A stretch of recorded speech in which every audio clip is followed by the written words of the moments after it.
देखिए, बीजेपी बहुत दबाव में है और राजस्थान में जो कांग्रेस को समर्थन मिल रहा है, कांग्रेस के प्रति जो माहौल है, उसके बाद बीजेपी के तमाम राष्ट्रीय नेता बार बार आ रहे हैं। और कितना भी मंथन बीजेपी चल कर ले, लेकिन बीजेपी को जवाब देना पड़ेगा। 9 साल के काम का हिसाब किताब देना पड़ेगा। 25 एमपी राजस्थान से जीते, लेकिन वो फेल हो गए। राजस्थान में हमारा वेलफेयर और डेवलपमेंट का जो मॉडल है, उसकी चर्चा पूरे देश में है।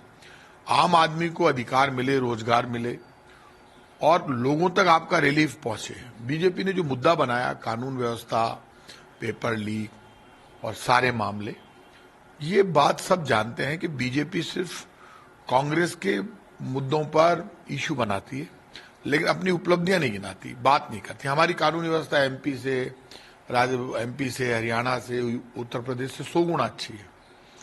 पेपर लीक राजस्थान में तो कम हुए हैं, इनके राज्यों में ज्यादा हुए हैं, बीजेपी के राज्यों में। तो बीजेपी ये जो नाटक कर रही है, चलने वाला नहीं है। बीजेपी कितना भी मंथन चल रहे, बीजेपी के अंदर खाते गुटबाजी है। वसुंधरा जी को जिस ढंग से इन्होंने किनारे किया, उसके बाद बार बार बीजेपी के बड़े नेताओं को आकर और मीटिंगें लेनी पड़ रही है। अब ये मीटिंगें लेट हो गए।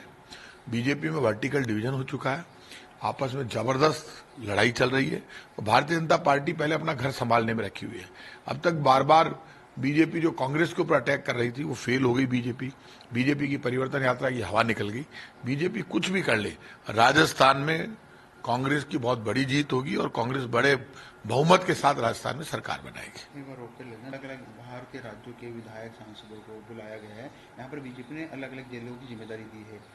रमेश विधुड़ी जो कि संसद में पिछले दिनों अपने बयान को लेकर हिट हुए थे। देखिए, ये जो लोकसभा में जो भाषा इनके सांसद रमेश विधुड़ी जी ने बोली, वो गैर संवैधानिक भाषा है। आप किसी के भी धर्म के प्रति, जाति के प्रति, आप तो बिल्कुल पूरे प्लान्ड वे में बीजेपी ने भाषण दिलवाया अपने एमपी से और बहुत ज्यादा गलत ढंग से सामने वाले एमपी को कहा, उनके धर्म को लेकर चुनौती दी। तो वो तो बीजेपी की एक रणनीति का हिस्सा है कि आप गाली दो, माहौल बने, क्योंकि देश में बीजेपी अपने काम का माहौल तो बना नहीं सकती।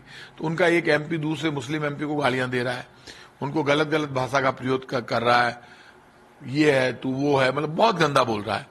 तो उससे एक माहौल बने, कट्टरता पैदा हो, जिससे बीजेपी को फायदा हो हिंदुइज्म के नाम पर। तो बीजेपी के जो नेता बड़ी बड़ी बातें डायलॉगबाजी कर रहे हैं, वो धर्म के रक्षक जो होते हैं, वो दूसरे धर्म को गाली देकर अपनी ताकत शो नहीं करते।